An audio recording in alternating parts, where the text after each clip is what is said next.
Hi views, நான் உங்கள் PVK பேசுகிறேன். இன்றைக்கி நம்ம என்ன பார்க்க போகிறோம் அப்படின்னாக்கா, லாஸ்ட் வீக்கு அதாவது இந்த வெள்ளிக்கிழமை முந்தின வெள்ளிக்கிழமை பார்த்திங்க அப்படின்னாக்கா, தாய் கிழவி அப்படின்னு ஒரு படம் ரிலீஸ் ஆகிருந்துச்சு. அந்த படம் பார்த்திங்கன்னா பெரிய அளவில் ஹிட்டு. ஸ்கிரிப்ட் விஷயம் அந்த படம் உண்மையுமே ரொம்ப ஹிட்டு தான், சும்மா சொல்லக்கூடாது. பட் அந்த படத்தோட ஸ்கிரிப்ட் தெரியணும்னா அதுக்கான படம் ப்ரொமோஷன் பயங்கரமாக இருக்கணும், அட்வர்டைஸ்மெண்ட் பயங்கரமாக இருக்கணும். அப்படி இருந்தால் மட்டும்தான் அந்த படம் வந்து பெரிய அளவில் ரீச் ஆச்சு. அதுக்கப்புறம் அந்த படத்தோட ஸ்கிரிப்ட் நல்லா இருந்ததுனால இன்னும் பயங்கர ஹிட் ஆயிடுச்சு. ஓகேங்களா? அந்த படத்தோடு சேர்ந்து ரிலீஸ் ஆன 4th ஃப்ளோர் அண்டு ஆலி, இந்த 2 படத்துக்கும் பார்த்திங்க அப்படின்னாக்கா பெரிய அளவில் எந்த ஒரு ப்ரொமோஷன் விளம்பரம் எதுவுமே இல்லை.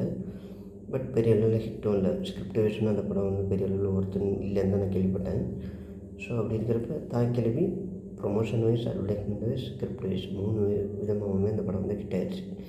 இப்போ எதுக்குமா சம்மந்தம் இல்லாமல் அதை சொல்ல வர அப்படின்னு கேட்டிங்கனாக்கா, இப்போ வந்து திமுக ஆட்சி நடக்குது, அடுத்து எலெக்ஷன் வரப்போகுது. சரிங்களா?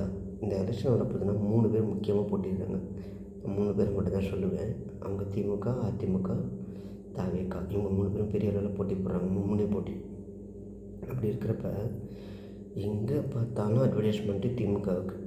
யூடியூப் ஓப்பன் பண்ணிங்களா அட்வர்டைஸ்மெண்ட்டு, இன்ஸ்டாகிராம் போகிறீங்களா அட்வர்டைஸ்மெண்ட்டு, ஃபேஸ்புக் போகிறீங்களா அட்வர்டைஸ்மெண்ட்டு, இப்படி எல்லா இடத்துலையும் அட்வர்டைஸ்மெண்ட். போதாத வரைக்கும் அவங்க கட்சி டிவி வேறு, ஒட்டுமொத்த மீடியாவும் அவங்க கைக்குள்ளே வச்சுருக்காங்க.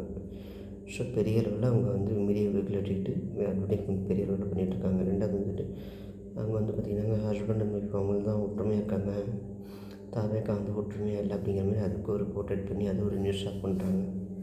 இந்த மாதிரி திராவிட மாடல்னு சொல்கிறத விட விளம்பர மாடல் அப்படின்னு கூட நம்ம சொல்லலாம். உண்மைதான் அது.